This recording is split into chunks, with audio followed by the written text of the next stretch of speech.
दोस्तों, अगर आपकी पत्नी आपसे 10 दिन से अलग रह रही है या फिर 20 दिन से अलग रह रही है या 1 महीने से अलग रह रही है और वो आपके ऊपर में मेंटेनेंस का केस कर देती हैं और आपको ये बात पता चलती है या फिर आपके पास मेंटेनेंस के केस का नोटिस आ गया है, तो ऐसे सिचुएशन में आपको क्या करना चाहिए? आपको क्या उस पत्नी को मेंटेनेंस देना पड़ेगा या नहीं देना पड़ेगा? आज की इस वीडियो में मैं आपको इसी बारे में जानकारी देने वाली हूँ कि ऐसी सिचुएशन में आपको अपनी ऐसी वाइफ को किसी भी तरह का मेंटेनेंस नहीं देना पड़ेगा। आपको ऐसी पत्नी को एक भी रुपए का मेंटेनेंस देने की जरूरत नहीं पड़ने वाली है। तो कैसे दोस्तों आपको ऐसी पत्नी को मेंटेनेंस नहीं देना पड़ेगा, ये जानकारी आज की इस वीडियो में मैं देने जा रही हूँ। तो इस वीडियो को एंड तक पूरा जरूर देखिएगा और आपसे मेरी रिक्वेस्ट है कि इस वीडियो को स्किप किए बिना पूरा एंड तक देखिएगा ताकि आपको पूरी इंफॉर्मेशन मिल सके। क्योंकि यदि आप वीडियो को स्किप कर करके देखेंगे तो आपको पूरी इंफॉर्मेशन नहीं मिल पाएगी। इसलिए इस वीडियो को एंड तक पूरा जरूर देखिएगा और अगर आप हमारे चैनल पर पहली बार विजिट कर रहे हैं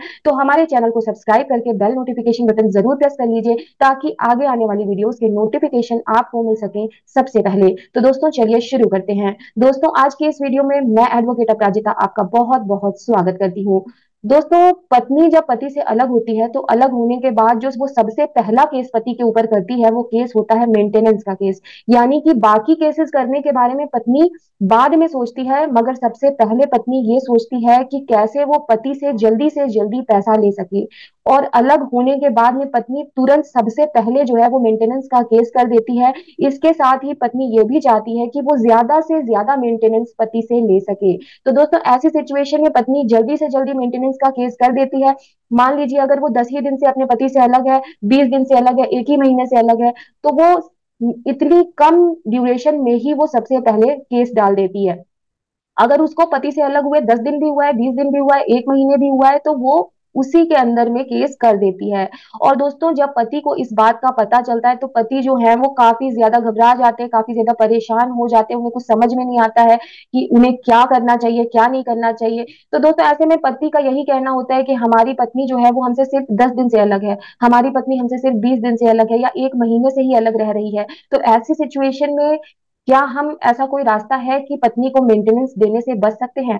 ऐसी पत्नी को पति जो है वो मेंटेनेंस नहीं देना चाहते हैं तो वो किस तरीके से ऐसे सिचुएशन में फंस चुके जो पति हैं वो मेंटेनेंस देने से बच सकते हैं, यही जानकारी आज आपको मैं इस वीडियो में समझाने वाली हूँ। दोस्तों अगर आपकी पत्नी जो है वो आपको कई बार पहले भी छोड़ करके जा चुकी हैं, यानी कि इस बार जब उन्होंने मेंटेनेंस का केस आपके ऊपर में किया, इसके पहले भी वो कई बार आपका घर छोड़कर जा चुकी हैं और आप कई बार उनको मना करके वापस ले आ चुके हैं। दोस्तों आपने अपनी तरफ से पूरी की पूरी कोशिश की है और तब वो पत्नी वापस आई है। ऐसा कई बार हो चुका है और आपको पत्नी काफी ज्यादा परेशान कर चुकी है और इन सारी बातों के एविडेंस आपके पास में मौजूद हैं। तो दोस्तों आपको क्या करना है, आपकी पत्नी अगर 10 दिन से अलग रह रही है और वो आपके ऊपर में मेंटेनेंस का केस कर देती है और उस केस के अंदर आपको मेंटेनेंस आप नहीं देना चाहते हो पत्नी को, तो ऐसी सिचुएशन में आपको करना यह है कि पत्नी जैसे ही आपसे अलग हुई है और वो आपको पूरी तरीके से ये कह के गई है कि वो अब आपके साथ में नहीं रहना चाहती है और बिना किसी कारण के वो आपके साथ नहीं रहना चाहती हैं